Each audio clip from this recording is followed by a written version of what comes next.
I hope you are all doing absolutely fantastic today. I got to tell you the funniest story. So I wish you could see me right now. I've been in Vegas for the last couple days at some conferences, and I'm currently sitting inside of my rental car. If you don't know, cars make for really good recording studios. They're like fairly well insulated. So I'm in a parking garage in my rental car recording this podcast for you guys because I am committed to the game. And I'm always going to bring you guys the freshest news. You know, I've done it before. I've had investor meetings in San Francisco, and I literally recorded a podcast in the San Francisco airport. Had to, pause it when the big PA system came on. There's so much stuff happening in AI news today, and I don't want you to miss out on it. So I hope you guys all know that I love you, and I do this for you. This is for the people. In any case, today what I wanted to talk about, really interesting, is the fact that Kaiser Permanente, they have now struck an AI deal, and this is happening amidst some really large healthcare strike. I think 75,000 workers. So today on the podcast, we'll be diving into everything that's happening here. Is this AI deal strategic, or is it bad optics? What is the implication in healthcare and AI in the industry going forward? We're going to dive into all of that, so let's get into it.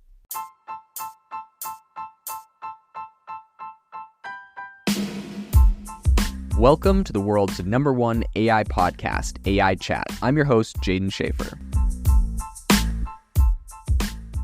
Make sure that you go to AIbox.ai, link in the show notes, to join the waitlist for our new AI platform. We're going to be launching an incredible platform that allows you to build anything you want with workflows in AI. So you're able to chain together ChatGPT and image generators and audio generators to make really powerful apps for your organization, or you can host them on our marketplace and actually generate royalties from them. So make sure to go to AIbox.ai and join the waitlist.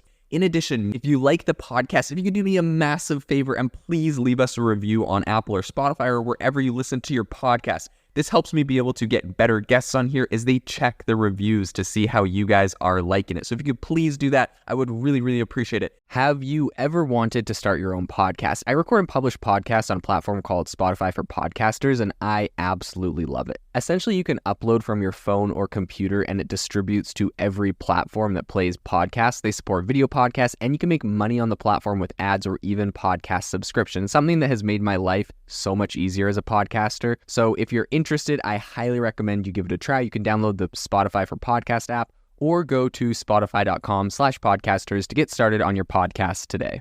Like I mentioned, right now, 75,000 workers from Kaiser Permanente, one of the healthcare, the largest healthcare giants in the United States, have initiated a historic 3-day strike. They're doing this for overstaffing, burnout, and wage issues. So this is a really surprising pivot in, I think, a strategy, essentially. The healthcare giant right now is partnering with Nabla, who is a AI healthcare startup coming from Paris. And they're doing this to harness an AI assistant essentially they're trying to do this to help doctors, clinicians, in kind of curbing their administrative hours. And Nabla's flagship product is Copilot, and it was introduced earlier this year, and it's set to make its debut among Kaiser Permanente's physicians in Northern California. So with an initial reach of 10,000 doctors, this AI assistant offers to essentially transcribe conversations, assisting in administrative tasks like note-taking. And while the service is, optional, its success might pave the way for a broader U.S. rollout. Now, this is actually, I've talked to a number of people on the podcast. If you listen to some of my recent podcasts, I've had some people on talking about healthcare. And this specifically is an area that a lot of people are very interested in. I've recently talked to, some people over at Fusion Fund who are investing in some companies doing some similar things. So this is a very big area. And I think it's going to be incredibly, profitable. And here's the other thing, for people that are like, hey, well, is this AI displacing doctors and stuff? Number one, we have 75,000 people at Kaiser Permanente on strike right now because of being overworked. So I think, there's a major shortage. A lot of these people are dealing with burnout and being overworked and whatnot. And I think these AI tools really are going to come in and help, especially for doctors that have a lot of really incredibly important things they need to do, and taking notes, record keeping, some of the more mundane, time-consuming, repetitive tasks do not need to be done by someone with their skill set. And so leave that to AI and, allow them to really focus on giving their patients the best care. So I think that's, not controversial and super, super awesome, and definitely is, a net benefit to all of society. So this partnership that they're doing right now is kind of, I think it has been influenced by a 2-week pilot, which was conducted back in August. And I think this is suggesting kind of the ongoing labor dispute may have expedited the formation of this deal, essentially, between these two companies, right? For clarity, neither party has intentions of replacing clinical work done by professionals with AI, but I still think that the health tech arena is definitely no stranger to advancement. So another notable name is Cordy, and they have raised around $60 million to refine their AI assistant designed to help clinicians in patient assessments, with its services already reaching, I think, over 100 million patients annually, which is obviously very, very phenomenal. I think it's evident that AI's integration in healthcare is on the rise.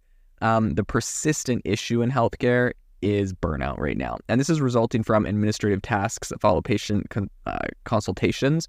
These hours of added work are kind of termed quote unquote pajama time, as it often extends into late night hours and just takes like a lot of time. I have family members that are doctors, and I've heard firsthand how this is quite a challenge for sure.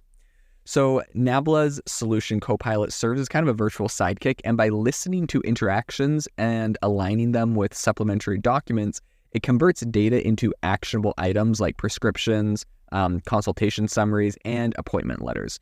The pilot showcased a significant reduction in 1.5 hours in daily administrative tasks for physicians that were actually using it.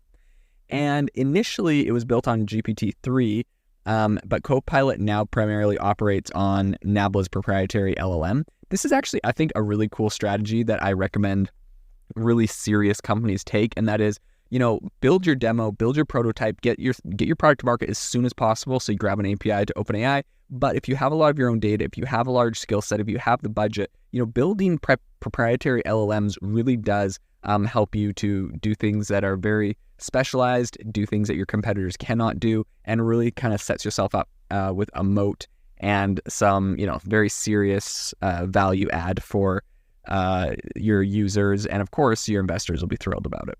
So I think it occasionally leverages GPT-4, the Nabla's thing, and it does that to cross-check its processes. So it's kind of interesting, right? They have their own LLM, and then they also use GPT-4 to kind of cross-check. So Alexander Lebron, Nabla's CEO and founder, endorsed GPT-4 as the current quote-unquote gold standard in the domain. Lebron, who's a veteran in virtual assistants and natural language processing, has a stellar track record of entrepreneurial success, making him, I think, he's a fairly notable figure in the tech community. They have advisors like Yan LeCun, who of course is Meta's main AI guy. And then I think they have ventures. They're essentially venture backed by a bunch of seasoned experts in the space. So in any case, to date, Nabla has accumulated, I think, $23 million of investments. They have some notable backers from Tony Fadell, First Minute Capital, and Artemis. I think as the company is really kind of looking forward to future endeavors, new investment discussions are apparently already underway. So I'm going to bring you all of the latest news on everything that's happening as they continue to progress. Very interesting company. And I think, this is a very disruptive time for healthcare and a lot of other industries. This episode is brought to you by Shopify.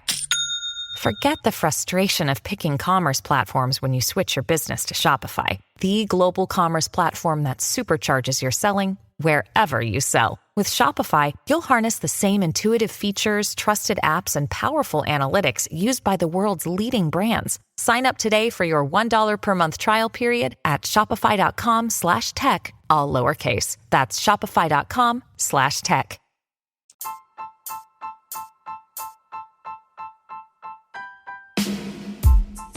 Thank you for listening to the AI Chat Podcast. If you enjoyed the podcast, I'd appreciate it if you rate me wherever you listen to podcasts. And if you're looking for an innovative group of AI enthusiasts, make sure you check out our Discord channel and also our Facebook community. It's obviously a lot more interactive than a podcast, where we can actually share software tools, prompts that we're using in everyday AI. I'll leave a link for those in the description below.